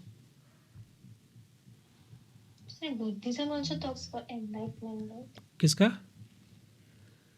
बुद्धिज्म? Buddhism. हाँ, बिल्कुल बिल्कुल। तो बुद्धिज्म, अगर आप कोर आइडिया समझो बुद्धिज्म से, तो यही तो है, वो बात करते हैं कि क्वेश्चन करने का, समझने का, अंडरस्टैंड करने का। केवल हम रिलीजियस डोगमा को लेकर नहीं चल सकते, यू हैव टू अंडरस्टैंड, उसको समझना। और देखो, डायरेक्ट साइंटिफिक थिंकिंग की बात नहीं की, लेकिन उसको समझाने की बात की। उन्होंने कैसे हम जो पुराने ट्रेडिशनल तरीके थे हर चीज़ को अंडरस्टैंड करने के, समझने के, उन्होंने एक नया विचार दिया, एक नया थॉट प्रोसेस दिया लोगों को। तो लोग उससे ज़्यादा कनेक्ट हुए, लोग उससे जुड़े। तो इस तरीके से बहुत सारे, दुनिया भर में बहुत सारे ऐसे थिंकर, फिलोसफर या गुरु हुए जिन्होंने एक नई अप्रोच दी दुनिया को समझने का, समाज को समझने का, बजाय कि हम रिलीजियस डोगमा को लेकर चलें या हर चीज़ को हम एक स्पिरिचुअल या एक रिलीजियस टर्म से अंडरस्टैंड करें, समझें, बजाय कि उसमें हम क्रिटिकल थिंकिंग डेवलप करें। तो इस तरीके से दुनिया भर में बहुत सारी क्रांति, बहुत सारे ऐसे थिंकर डेवलप हुए, फिलोसफर डेवलप हुए जिन्होंने एक नई सोच देने की कोशिश की लोगों को। तो उसमें आपका बुद्धिज्म भी आ जाएगा। ठीक है, वो एक्चुअली और पहले की बात है। यहाँ पर हम बात कर रहे हैं 18th सेंचुरी की, 18वीं सदी की। हाँ सर, इसलिए मुझे थोड़ा डाउट हो गया कि एनलाइटमेंट आ गया तो नहीं देखिए, तो पहले का। हाँ देखो, वो जो एनलाइटमेंट है वो उनका इंडिविजुअल का है। यहाँ पर हम बात कर रहे हैं सोसाइटी की, एक फिलोसफिकल पीरियड की बात कर रहे हैं, जहाँ पर पूरी की पूरी सोसाइटी, जैसे यहाँ लिख रहा है ना, philosophical period of 18th century based on the notion of progress, reason, nationality. तो ये यहाँ पर हम देखेंगे सोसाइटी के अंदर जो प्रोग्रेस, जो चेंज हुआ है, जो बदलाव आया उस सेंचुरी के अंदर, उसको हम क्या बोल सकते हैं? उसको हम बोल सकते हैं प्रबोधन या एनलाइटमेंट। तो टर्म वही है, बट उसका कॉन्टेक्स्ट यहाँ पर थोड़ा डिफरेंट है। सर, पॉजिटिविज्म क्या होता है exactly? One second, what is the meaning of positivism? इसका मतलब होता है कि जो नॉलेज है ना, जो सही, जो ट्रू नॉलेज है, that come from the scientific observation. ठीक है, एम्पिरिकल एविडेंस के माध्यम से हम चीज़ों को अंडरस्टैंड कर सकते हैं, नॉलेज को गैदर कर सकते हैं, मेजर कर सकते हैं। जैसे हम जो एक्सपेरिमेंट करते हैं ना, वो एक काइंड, जिसको बोलते हैं प्रत्यक्षवाद, मतलब चीज़ों को कैसे जाना आपने, सही नॉलेज कैसे प्राप्त किया, that is come from the scientific observation, experiment और एम्पिरिकल एविडेंस, जिसको आप देख पा रहे हैं, जिसको समझ पा रहे हैं, अंडरस्टैंड कर पा रहे हैं।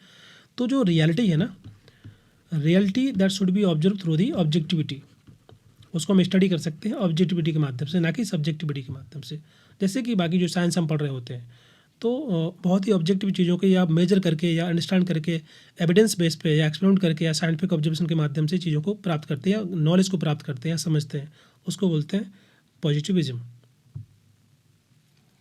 ओके, तो जो ज्ञान है, ज्ञान का जो आधार है, ज्ञान का जो बेस है, वो फैक्ट्स है, वो ऑब्जर्वेशन है, वो साइंटिफिक मेथड है, वो अप्रोच है, वो एक्सपेरिमेंट है, वो स्टैट है, वो मेजरमेंट है। उसके माध्यम से हम नॉलेज को प्राप्त कर पा रहे हैं, नॉलेज को या नॉलेज का हमारा जो बेस है जो वो हमारा इन सभी के माध्यम से प्राप्त होता है।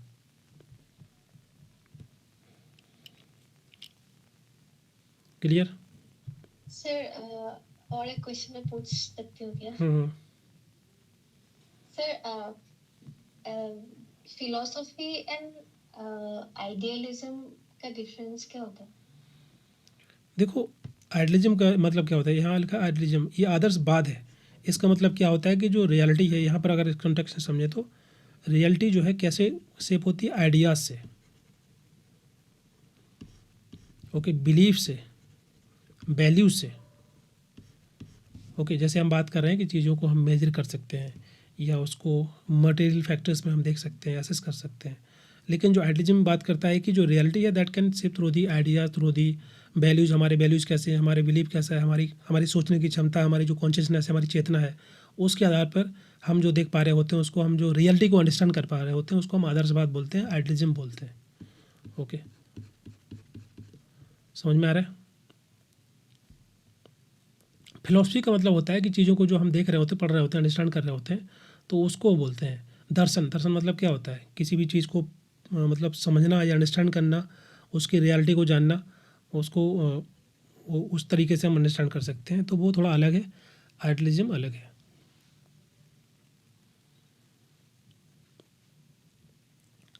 क्लियर? देखो, ये स्पेसिफिक टर्म हो गया। फिलॉसफी एक आपका नॉलेज गैदर करने का, जैसे बोलते हैं ना कि philosophy in science, philosophy in this and that, तो वो क्या होता है कि उस सब्जेक्ट को लेकर के आपका जो नॉलेज आपने गैदर किया है, उसको हम फिलॉसफी बोल रहे हैं। जो नॉलेज है आपका gather from which like discipline और सब्जेक्ट। और जो आइडियलिज्म है, आइडियलिज्म बात करता है कि जहाँ पर जो रियलिटी है वो आपने कैसे प्राप्त की, by the belief, by the values, by the हमारी खुद की चेतना से, हमारे खुद के आइडियाज़ से, उससे रियलिटी बदलती है, उससे रियलिटी चेंज होती है, ना कि केवल मेजरमेंट से, ना कि एक्सपेरिमेंट से। तो वो आइडियलिज्म की बात की जाती है। क्लियर? मतलब इसका नेचर है सब्जेक्टिव नेचर होता है, और जो पॉजिटिविज्म है वो उसका नेचर ऑब्जेक्टिव होता है। मतलब हमारा जो वैल्यूज़ है, हमारा कल्चर है, वो सभी कहीं ना कहीं बदल सकता है हमारी रियलिटी को, हमारी सोशल लाइफ को। लेकिन जो पॉजिटिविज्म है वो बात करता है सत्य की, या मतलब सत्य क्या बोले, ऑब्जेक्टिविटी की बात करता है, वो साइंटिफिक उसकी बात करता है, एक्सपेरिमेंट की।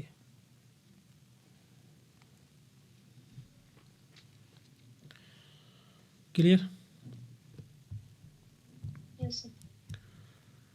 नेक्स्ट क्वेश्चन, क्वेश्चन नंबर, इसका आंसर क्या हो जाएगा, option number 4, 17। Borstal school is a type of jail in the criminal justice system in the mean time. इसका आंसर दीजिए, क्या लिखा है। 1 सेकेंड।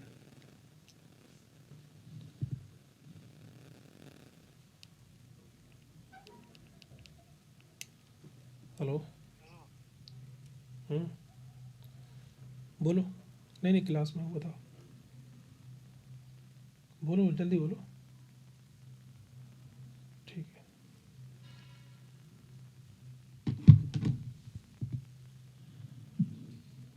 ओके, क्या आंसर होगा।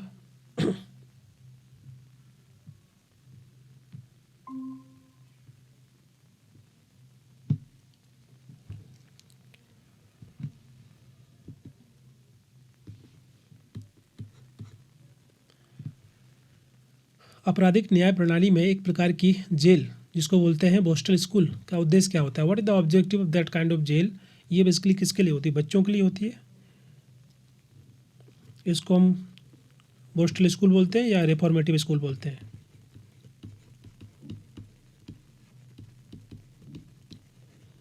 इंस्टीट्यूशंस, जैसे कि जेल होती है ना, जेल में क्या होता है कि जो जेल में वास्तविक वो लोग जाते हैं जो कि अडल्ट हैं, जैसे किसी व्यक्ति के द्वारा मर्डर किया गया है, ओके, तो वो जेल में जाएगा, या जो नॉर्मल जेल होती है जहाँ पे सभी प्रकार के लोग रहते हैं, सभी प्रकार के क्रिमिनल रहते हैं। लेकिन रिफॉर्मेटिव इंस्टीट्यूशंस या जेल जिसको बोलते हैं, that is not ordinary jail like other jail, that is for the children. जो यंग ऑफेंडर होते हैं ना,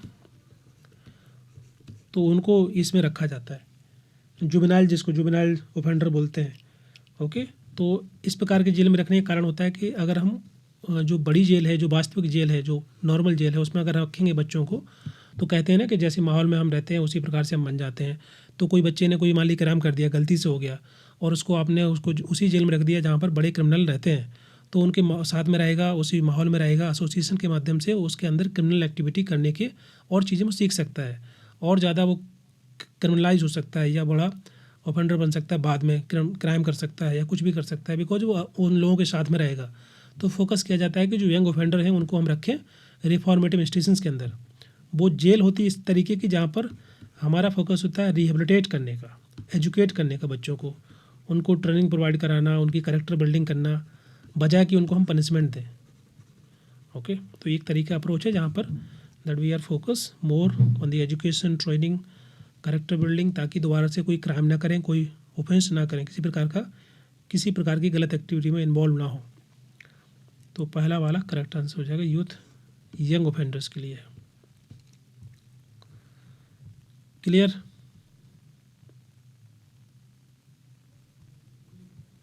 यस सर। ओके, तो क्लास हम लोग यहीं पर एंड करते हैं, और नेक्स्ट सेशन में हम लोग कंटिन्यू करेंगे। क्वेश्चन और भी क्वेश्चन है कुछ, लगभग 7-8 क्वेश्चन और होंगे, तो जिनको हम लोग नेक्स्ट क्लास में डिस्कस कर लेंगे। क्लियर? Okay sir. यहाँ तक सभी आपको समझ में आ गया?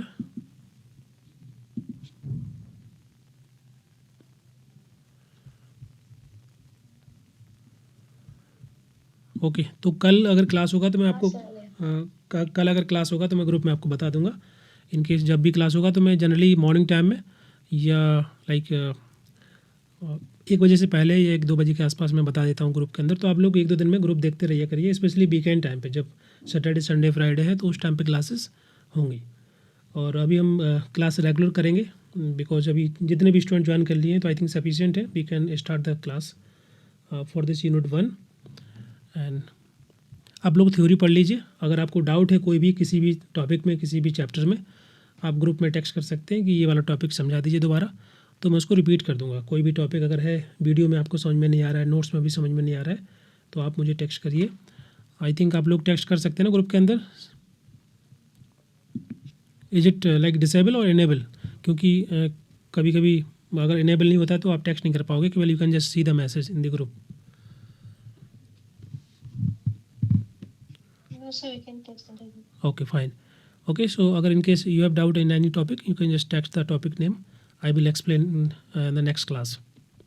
Okay, fine. Okay, thank you so much, and good night.